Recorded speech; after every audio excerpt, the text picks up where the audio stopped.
In the spring of 1942, as the Desert War reached a brutal crescendo, few units carried a reputation as daring or as short-lived as the young Special Air Service. Formed only months earlier under the restless leadership of David Stirling, the SAS had already earned a reputation for venturing where no other Allied force dared.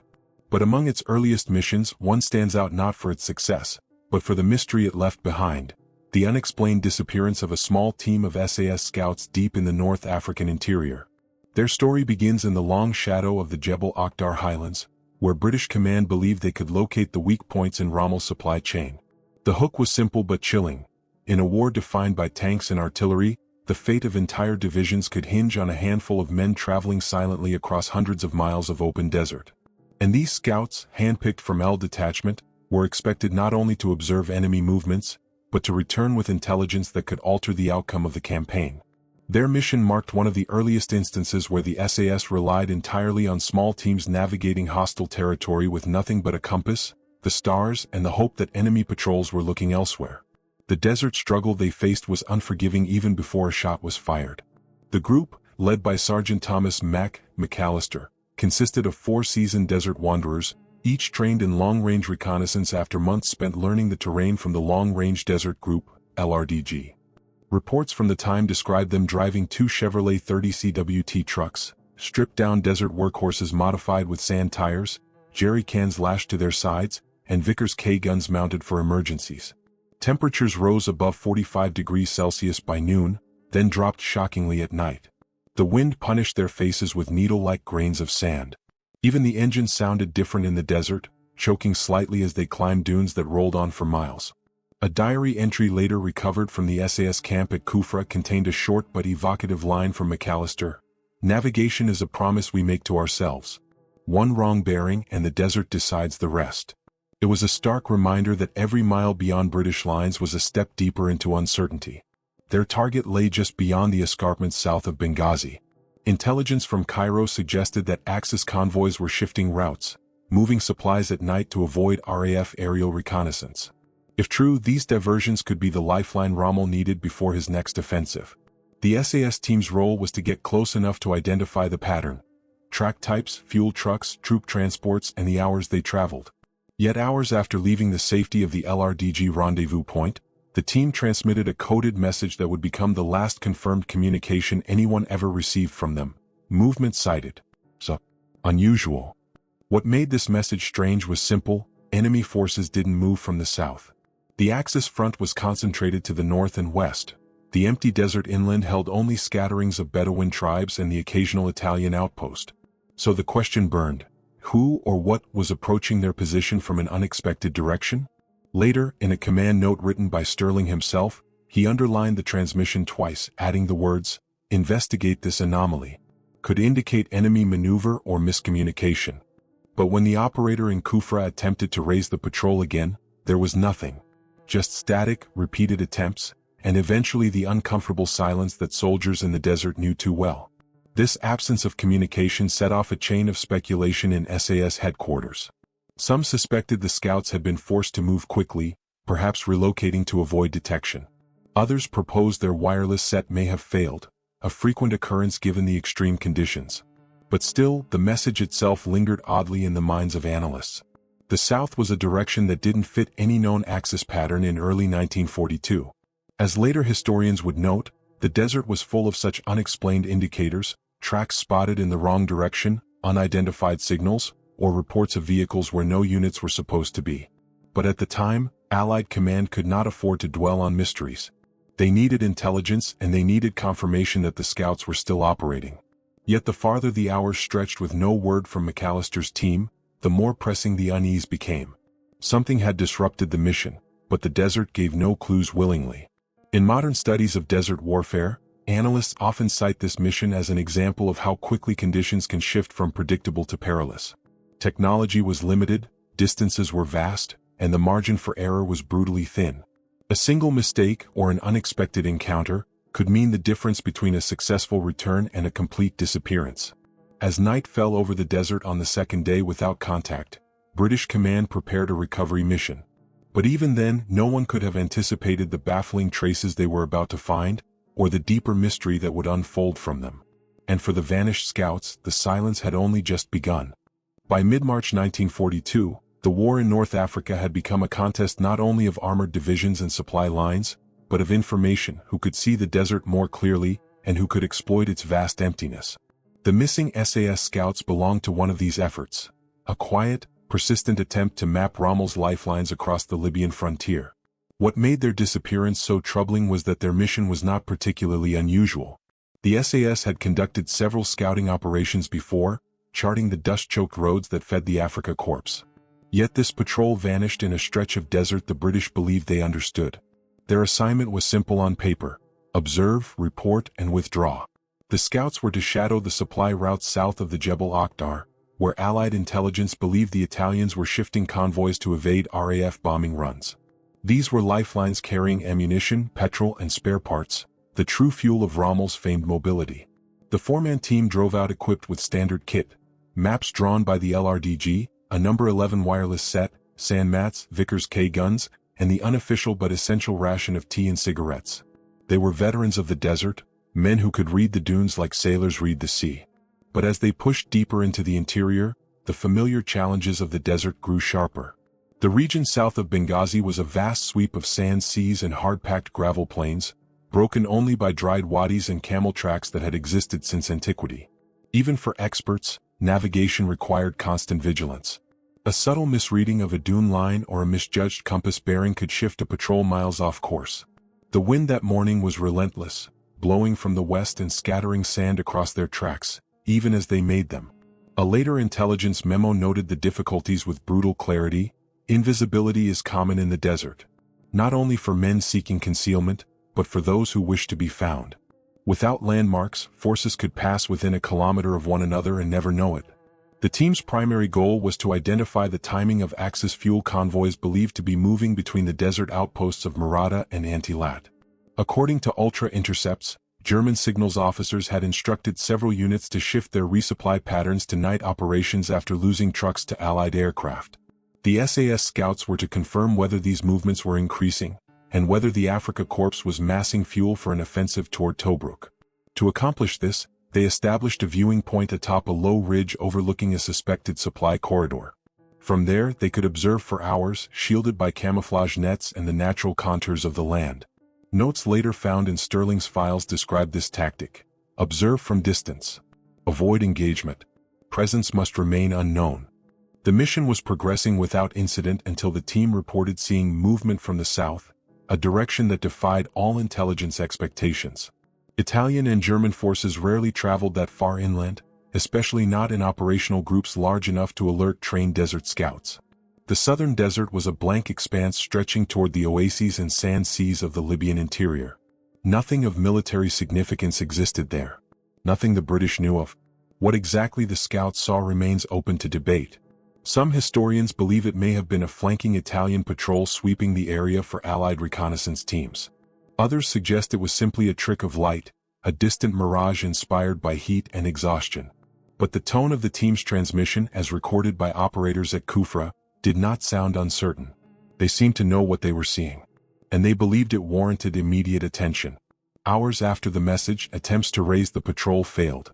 At first, this was not unusual. Wireless sets of the era were notoriously temperamental.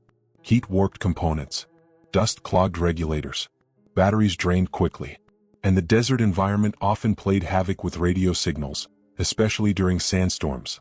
But by dusk, when no further communication had arrived, concern turned into alarm. Patrols often fell silent. Entire patrols did not. A passage from an LRDG liaison report illustrates the tension. The desert forgives little. If they altered course even slightly in haste, their tracks may already be erased. If enemy forces engage them, we may not know for days. And if their wireless has failed, contact is impossible. Despite these challenges, British command initiated a recovery plan. Another SAS group, supported by LRDG navigators, would depart at first light to locate the scouts' last known position. They believed they had a narrow window before the desert erased the only clues to the team's fate.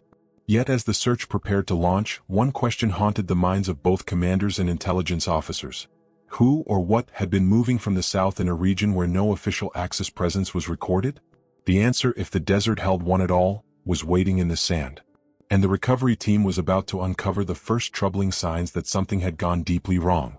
At dawn on March 17, 1942, the rescue column rolled out from Kufra Oasis, a lifeline of palm trees, wells, and British outposts carved into the heart of the Sahara. The team consisted of 8 men, 4 SAS troopers and 4 navigators from the long-range desert group. Their mission was clear but heavy with implication: locate McAllister's missing patrol before the desert erased the last trace of where they had been. The LRDG vehicles led the way, their crews regarded as the finest desert navigators in the Allied arsenal. If anyone could read the landscape well enough to track another patrol, it was them. The morning air shimmered even before the sun fully rose. Heat ripples distorted the horizon, bending distant dunes into wavering shapes. The LRDG patrol commander, Captain Powell, noted in his logbook, visibility poor. Sand lifting early. Difficult conditions for track reading. It would be the first sign that the search itself might struggle against the desert's shifting moods. By midday, the rescue column reached the coordinates of the scouts' final transmission. What they found there was both expected and unsettling. The 2 sets of tire lines were present, fresh enough to indicate the scouts had passed recently, but only up to a point. Roughly half a kilometer beyond the ridge, the tracks simply vanished, swallowed by a patch of windswept sand. The desert had covered them deliberately, as though smoothing the surface of water after a stone is thrown. What made the discovery so strange was the abruptness of the erasure. Powell, accustomed to reading even faint tire depressions, crouched over the spot for several minutes. His written remark would later become a key point of discussion among historians: tracks clean-cut until here. Then nothing. No drift pattern. No taper. As if the vehicles lifted off the surface. He did not mean it literally, of course. Powell was a hardened soldier, not one prone to fanciful interpretations. What he meant was simply that the desert offered no explanation. No crosswind, no ridge, no geological feature could account for such a sudden loss of trace. A few meters northeast of the vanishing point, the recovery team discovered something else. A small supply cache buried under canvas and sand. It had been untouched. The markings indicated it belonged to McAllister's patrol: extra water, tins of bully beef, spare ammunition, and a single leather map case. The fact that the scouts had left it behind suggested they intended to pick it up on their return. They had not expected trouble. Nor had they been fleeing in immediate panic. Inside the map case were additional clues.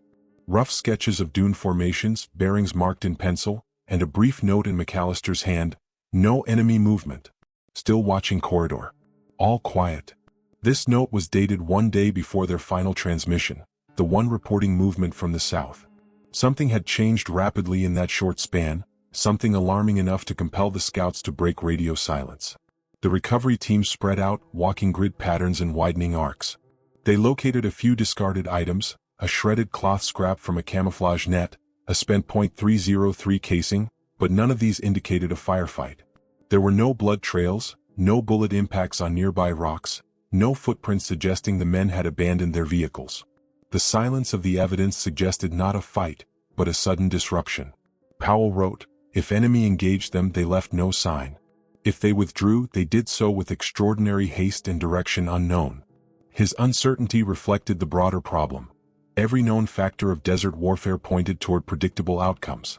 But this patrol's disappearance resisted all such patterns.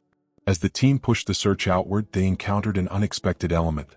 Roughly 3 kilometers south of the vanishing point, toward the direction of the unidentified movement, lay faint but deliberate tire impressions. These tracks were older, partially eroded, and belonged to a heavier vehicle, perhaps Italian-built. Their orientation suggested travel northward, not southward. But puzzlingly, no record existed of Italian or German patrols in that zone. The LRDG men argued quietly among themselves. Some believed the tracks belonged to a lost supply vehicle.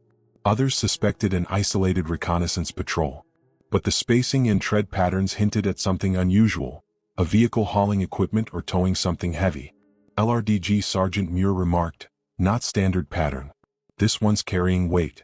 Could this unidentified vehicle have crossed paths with the missing scouts? The possibility unsettled the team. If so, why had no engagement signs been found?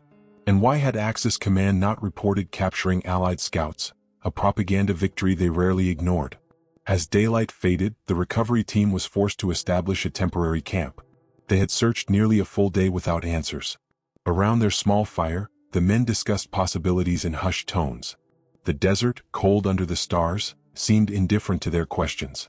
In the official mission debrief, Powell summarized the day with a stark closing line: "We found traces of them, but nothing to explain where they went or why they turned south.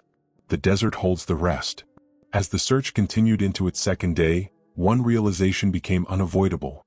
The mystery was deepening, not resolving, and the desert was beginning to close around the trail.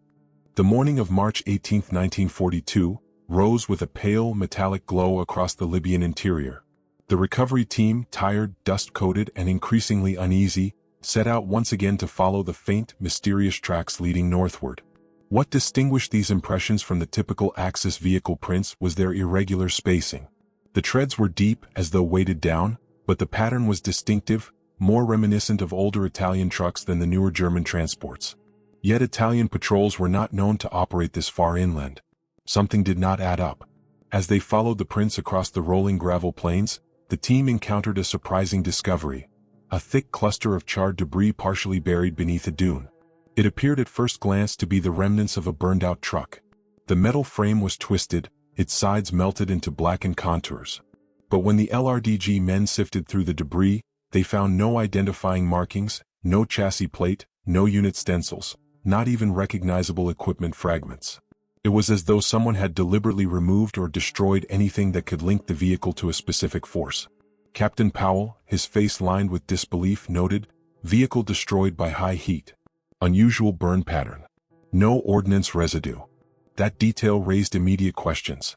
Most vehicle fires in the desert were triggered by ammunition igniting, leaving clear blast signatures. This wreck had burned intensely but without exploding, suggesting fuel alone had ignited, perhaps set intentionally. The team circled the wreck, searching for tracks, footprints, or any sign linking the ruined vehicle to McAllister's missing patrol. They found none. The sand surrounding the site had been smoothed by wind or swept intentionally. Yet one detail stood out. Near the base of the wreck lay a single object, a partly melted hinge mechanism commonly used on British supply crates. It was too small to conclusively prove British involvement, but it was enough to unsettle the men. With few answers at the site, Powell ordered the team to press on. As they advanced, their radios crackled with an incoming report from Kufra. Ultra intercepts from Bletchley Park had just been forwarded. These decrypts held fragments of Italian transmissions from the week prior. One message mentioned increased patrol vigilance near the Marata region. Another referenced the transfer of surveillance equipment to a southern observation post. Neither message specified exact coordinates or units. But most importantly, none of the decrypts mentioned the capture, engagement, or destruction of a British patrol. This omission was vital. The Africa Corps, known for announcing British captures quickly, had reported nothing. Italian units, by contrast, typically filed local engagement reports even if the action was minor. Their silence suggested the missing scouts had not been apprehended by any official Axis force. If they had been, someone would have mentioned it. The absence of such a report was a clue all its own. The decrypts added context but no closure. They suggested Axis forces had increased their scouting activity. Yet they did not account for the strange southern movement McAllister's team observed or the burned vehicle found miles from any known Axis route. The intelligence raised more questions than it answered. During a brief halt, the LRDG Sergeant Muir studied the tire tracks further. He made a subtle observation. The older vehicle prints overlapped partially with more recent impressions, lighter, narrower tracks. These belonged to the missing SAS patrol Chevrolets. This overlap indicated the scouts had indeed followed the mysterious vehicle north. For reasons unknown, they had deviated from their assignment and begun tracking this unidentified truck. What had they seen? What compelled them to pursue something that their mission orders did not encompass? In search operations, such deductions mattered. The direction, timing, and layering of tracks were the desert's version of forensic evidence. And in this case, the evidence pointed to a startling conclusion. McAllister's team had not been ambushed. They had changed course willingly. As the day wore on, the desert's temperament shifted. Winds picked up, sending curtains of sand drifting across the plains. The recovery team worked frantically before conditions deteriorated further. They expanded their search grid, probing gullies, old camel paths, and wadis. Hours passed. Then came another discovery, small but revealing. In a shallow depression beneath a rock ledge, the men found a half-buried metal container, the kind used for carrying petrol. Its exterior bore faint English markings. The can was punctured, scorched, and empty. Near it lay a fragment of webbing from a British harness. This find confirmed one thing: the missing scouts had made it this far. They were traveling hard, using fuel quickly, and possibly preparing for a long chase or rapid withdrawal. But beyond this point, the tracks vanished again. The wind had reclaimed the sand, blanketing any remaining sign of their direction. With the sun falling and visibility diminishing, Powell called a halt. The team gathered quietly around the dim glow of a sheltered lamp, exchanging theories. Some believed the scouts had encountered a covert Axis operation, something so lightly documented that even the German archives remained sparse. Others suspected an unsanctioned Italian expedition, or perhaps an ad hoc reconnaissance group investigating the deep desert routes.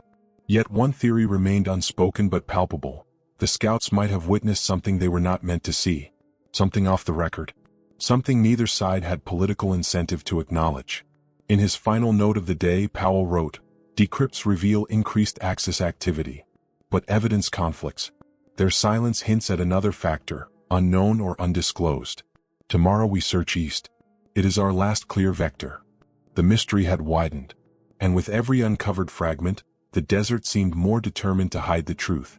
By the third day of the search, the desert had begun to shift its mood, its surface harder to read, its air thick with suspended sand, as if nature itself intended to bury whatever remnants remained of McAllister's patrol. The recovery team pressed eastward at first light, following the only logical direction left unexplored.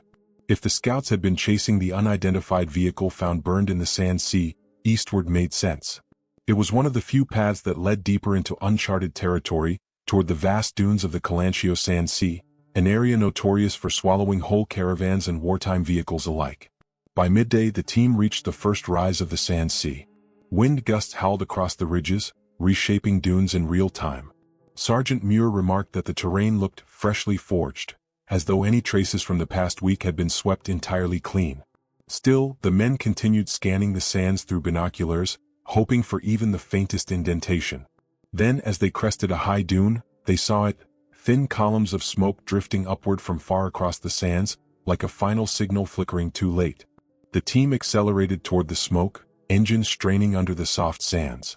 But by the time they reached the site, the fire had died down, leaving behind only a circular scorch pattern and charred metal fragments. The debris field was small, too small for a truck, too scattered for a weapons dump. Captain Powell approached the wreck cautiously, using a stick to sift through ash. Several fragments appeared to be from a vehicle's upper frame, possibly a roof section. But most of the metal had melted or twisted beyond recognition. One detail stood out: small blobs of fused aluminum and glass. These were often found in fires caused by fuel ignition, not explosives. The lack of fragmentation suggested the blaze had been hot but not violent. Perhaps a deliberate burn. Perhaps accidental. But what or whose vehicle it had been could not be determined. The recovery team found no bodies, no footprints, no tire marks. Just the fire and the faint smell of burned rubber lingering in the hot wind. A few meters away, half buried in the sand, lay a small metal disc. Muir brushed it off carefully. It was a piece of an SAS-issue water canister, dented heavily on one side as though struck with force. This was the first clear physical link to McAllister's patrol since the cache found 2 days earlier. The team exchanged grim looks. They were now within the final stretch of the scouts' path. Powell ordered a wide perimeter search.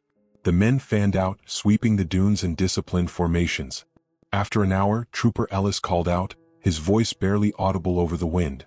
He had found tire impressions. Very faint. Very shallow. Likely at least 5 days old. The tracks belonged to 2 vehicles, spaced closely together. They matched the Chevrolets used by the missing patrol. The tracks led deeper into the Calancio, curving east for several hundred meters before becoming indistinguishable. The sand had reclaimed them entirely. But the direction was clear enough. McAllister's men had been moving urgently. Their vehicles had been accelerating, climbing dunes at sharp angles, behavior consistent with an escape attempt. The team followed what little evidence remained, but soon even that was gone. The desert around them was pristine, unmarked, undisturbed. It was then that Powell made the decision to begin aerial reconnaissance, dispatching a request back to Kufra for a Bristol Blenheim to conduct a sweep at first light. As the team made camp at the edge of the dunes, they were approached by a group of nomadic Bedouin who had noticed the smoke earlier that morning. Their interpreter relayed what they had seen: a fire in the night, a vehicle burning with long flames. But no men, no voices, no movement around it. One elder added something more unsettling: he had seen tracks leading away from the fire, heading northeast across a dune ridge. He described them as light tracks, hurried, like men running. But when pressed, he admitted the wind had likely erased them quickly. Whether his memory was precise or shaped by the desert's illusions, the team could not determine. Still, it was the only account from a living witness. The next morning, the Blenheim arrived, sweeping the region in wide arcs. Powell and his men watched the sky anxiously as the aircraft circled overhead. After 40 minutes, the plane dipped its wings, a signal. It had found something. The team raced toward the coordinates the pilot relayed, bouncing across uneven ground until they slowed at the crest of a low plateau. Below them lay only the faintest signs of disturbed sand, scattered metal shards, a broken jerry can, and the hint of parallel tire grooves vanishing into the horizon. But no vehicles, no bodies, no equipment, no trace of direction. It appeared as though the scouts' vehicles had driven into the Calancio and vanished without leaving an exit trail. Powell recorded a single line in his dispatch to headquarters: "We found evidence of their passing, but the desert has taken the rest." The lack of closure weighed on the men. Every clue hinted at urgency, pursuit, and fear. Yet none revealed the final outcome. As the team prepared to make one last sweep eastward, a silent truth lingered: the desert was no longer simply hiding the patrol. It seemed to be erasing them. The final day of the search began with an unsettling quiet, a stillness that pressed upon the recovery team as they moved deeper toward the eastern edge of the Calancio Sand Sea. Captain Powell's men, weary from days of tracking vanishing trails and ambiguous clues, pushed forward with the knowledge that this would be their last attempt. Supplies were running thin and the desert's temperament was worsening. If the scouts had survived, they would be too far gone now. If they had fallen, the sands had already begun their slow burial. The team advanced in a staggered formation, scanning every dune crest for signs of tire marks or footprints. The sun was low in the sky, its red glare flattening the landscape into deceptive curves and shadows. Despite the hour, Sergeant Muir remained committed, consulting compass bearings and tracing rough calculations in his notebook.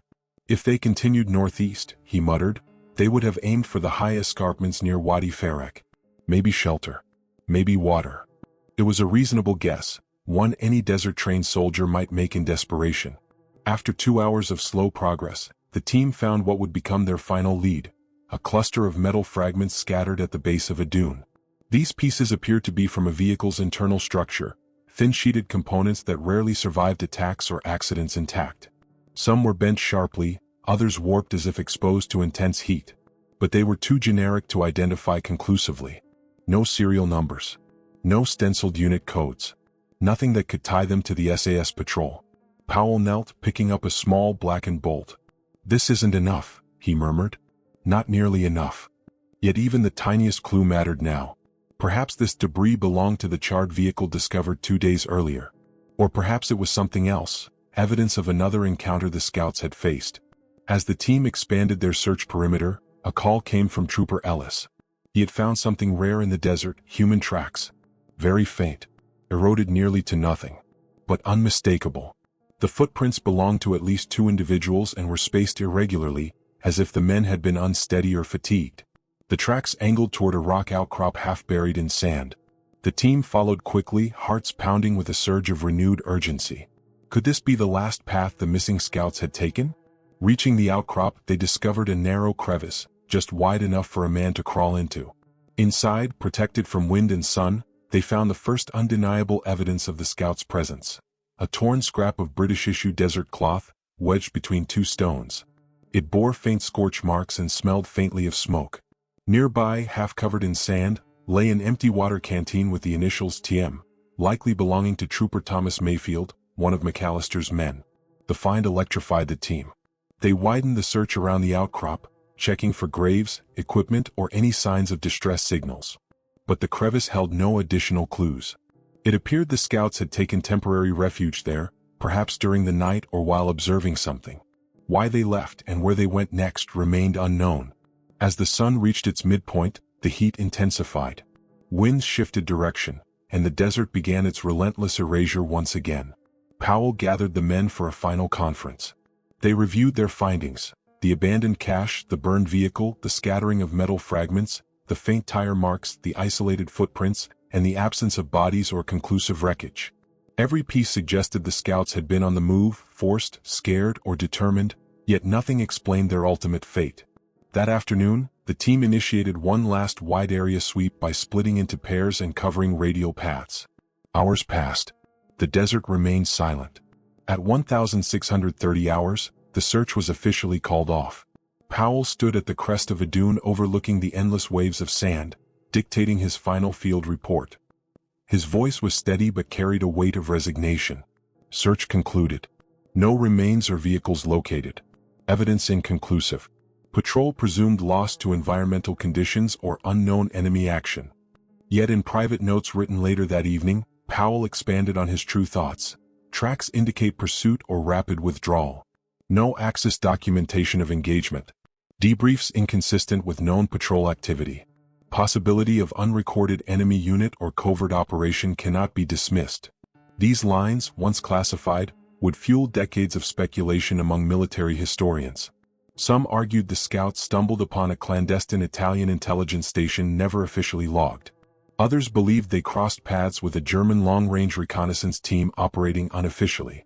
A few suggested the patrol succumbed to mechanical failure and became disoriented, an explanation the SAS leadership never fully accepted, given the team's level of skill. After the war, additional files were declassified, including interviews with surviving LRDG navigators who recalled hearing unverified rumors. An unmarked convoy spotted near Marata, German equipment tests in remote desert areas, Italian radio intercepts referencing unregistered movements. These fragments, while intriguing, offered no firm answers. To this day, the fate of McAllister's scouting patrol remains one of the SAS' most enduring mysteries. No bodies were ever found. No vehicles recovered. No Axis records corresponding to their disappearance have surfaced. It is as though the men drove into the desert and were swallowed whole. Powell's final written reflection still resonates. War leaves many wounds. But some are not on bodies or maps. Some are the questions that remain long after the guns fall quiet. And so the story of the vanished SAS scouts of North Africa remains suspended between fact and the desert's vast silence, an unresolved chapter in one of history's harshest battlegrounds.